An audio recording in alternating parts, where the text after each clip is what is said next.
मुख्यमंत्री देवेंद्र फडणवीस दिल्लीच्या दौऱ्यावर भारतीय उद्योग महासंघाच्या बैठकीला उपस्थित राहणार। राज्यातील उद्योग वाढीच्या अनुषंगाने दौऱ्याला महत्त्व।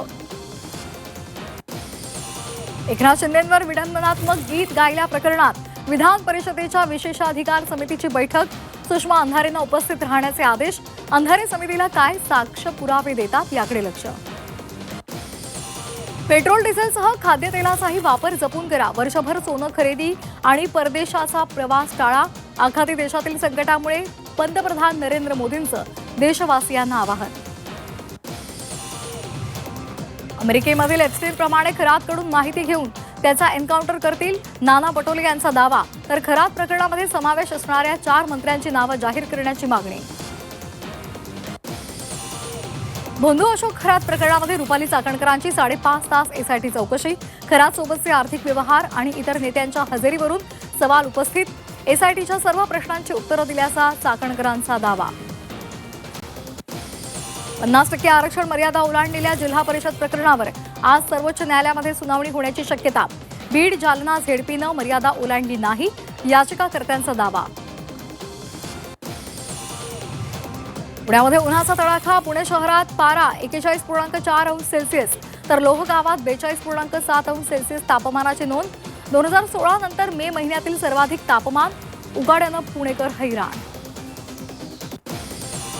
मुंबईतल्या पायधुनी प्रकरणामधील कॉज ऑफ डेथचा अहवाल मंगळवारपर्यंत येणार। अहवालामुळे तपासाला गती मिळणार। पुण्यामध्ये नसरापूर घटनेच्या निषेधार्थ मोर्चा चिमुकलीला न्याय आणि आरोपीला फाशीची शिक्षा देण्याची मागणी।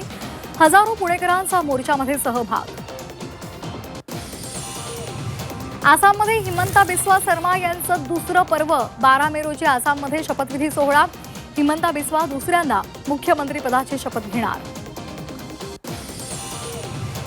बीडच्या माजल गावात चुलत भावाकडून बहिणीवर अत्याचार। खासगी रुग्णालयामध्ये पीडितेचा गर्भपात करणाऱ्या डॉक्टराचा पोलिसांकडून शोध सुरू। रत्नागिरीमधील राजापूरमध्ये बॉक्साईट उत्खनन प्रकरणावरून वातावरण तापलं। बॉक्साईट उत्खननाला राजापूरकरांचा तीव्र विरोध। जनसुनावणीचा उधळण्याचा ग्रामस्थांचा इशारा। नवी मुंबईमध्ये फ्लेमिंगोची संख्या कमी झाली आहे। डीपीएस तलावामध्ये यंदा फ्लेमिंगो आलेले नाहीयेत। पाणथळ क्षेत्र वाचवण्याचं सरकारपुढे आव्हान।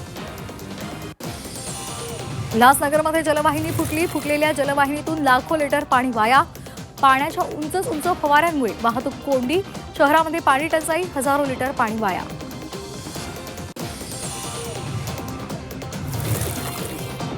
ज्येष्ठ भावगीत गायक गोविंदराव पोवळे यांचं निधन। वयाच्या 94व्या वर्षी घेतला अखेरचा श्वास। संगीत क्षेत्रावर शोककळा। राज्यावर पुन्हा एकदा अवकाळी पावसाचं सावट।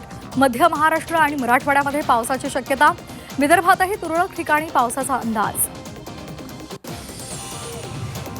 राज्यामध्ये दूध उत्पादनामध्ये 25% घट। उन्हाचा पारा वाढल्यामुळे हिरवा चारा कमी झाला। गाईचं दूध उत्पादन कमी झालं।